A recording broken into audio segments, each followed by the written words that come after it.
Let's have a conversation about how your friend being in an abusive relationship can cause a rift within the friendship. Hi, my name is Dr. Natalie Jones. I'm a licensed therapist. This commenter writes, "Hi, Dr. Jones. Can you talk about if he does it once, he'll do it again, or can people actually change? I had a friend that physically fought with her boyfriend, and they have since reconciled. Her mother is a DV survivor, and so is she. She's had DV in a previous relationship. She and her boyfriend are now engaged, and I feel bad because I don't like him because and I let her know that because I let her know that we are no longer as close as we were because of that. So thanks so much for writing this. This is a difficult situation. It can be a difficult situation to navigate. But it's also a very common experience in which many people navigate with their significant or with their friends and family members who also find themselves in abusive relationships. And the first thing I would say is like, you got to know your place when it comes to stuff like that. Respectfully, of course, so uh, you can only be someone's friend and express your concern, and then you got to back up off of it because in my experience, people are going to make their decision, and you also have to recognize that abusers can be very manipulative and say all the right things, but you never know. I don't know if she's male centered or just very centered. She could be male centered, but also just very centered around the relationship. If her partner is a male or just whatever, you apply the roles as they fit. So, if that being said, you have to understand that your role is your as her friend. You can only express your concerns and then back up. You cannot force someone to make their decisions, and you cannot want more for a person than they want for themselves. You cannot do it. It's going to blow up in your face every single time. And they're going to feel resentful of you, or they're going to continue to push away from you and go towards the abuser, not necessarily because you're a bad person or anything like that. They know, right, if the relationship is abusive and toxic, and that's where they want to be, or that's where they have to be, or they feel like they don't have other whatever the case may be. That's her business. You've done the most that you can do. So I'll say that. So you can only manage yourself, and you have to have boundaries for yourself. And whoever you are, your boundaries are going to look a little different. So your boundaries might be, okay, well, I don't want to be around her anymore because they're fighting each other. They're caught up in chaos, and I don't like that. And so I've said my piece. But I'm going to back up from the relationship, which it sounds like you have to a certain degree. You're saying that we're no longer as close as we were. The other thing is you don't have to wait on that relationship with her either, because it may take a month or two, it may take a year or 10 or 20 before she's ever ready to get off that roller coaster ride, if at all. She may never want to get off. You have to decide for yourself, do I want to stand by? Do I want to be privy to this?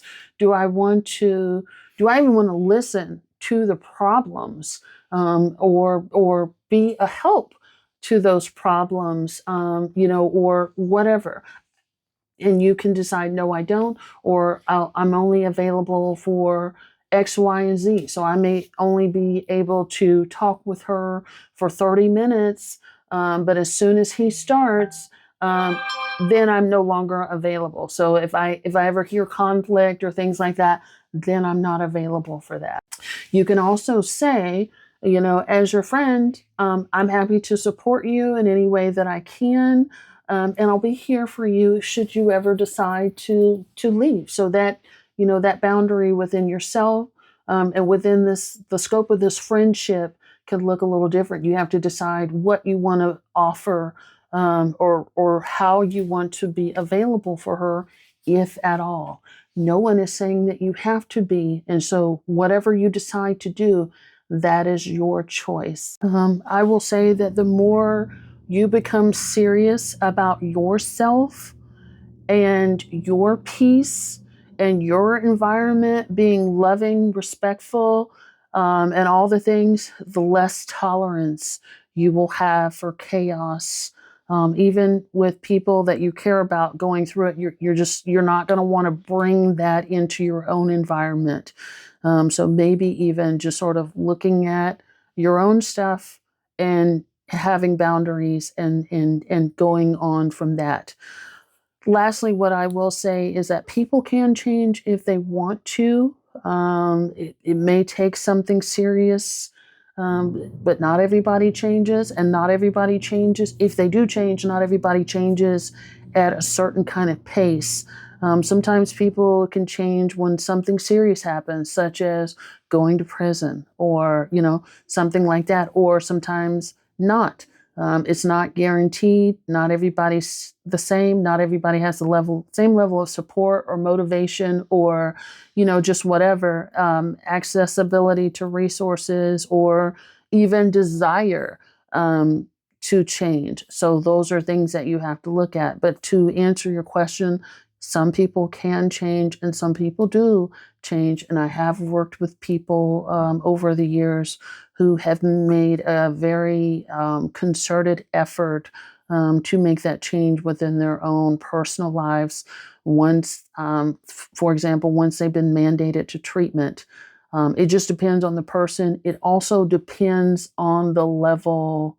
I would say it also depends on the level of maybe, what you guys would call toxicity. So if there's substance abuse involved, if there's, maybe violence in the community and in the family that's been normalized, if they have access to therapy, or if they're like mandated to go to therapy, or, just whatever the case may be. So circumstances and, other things play a part in that.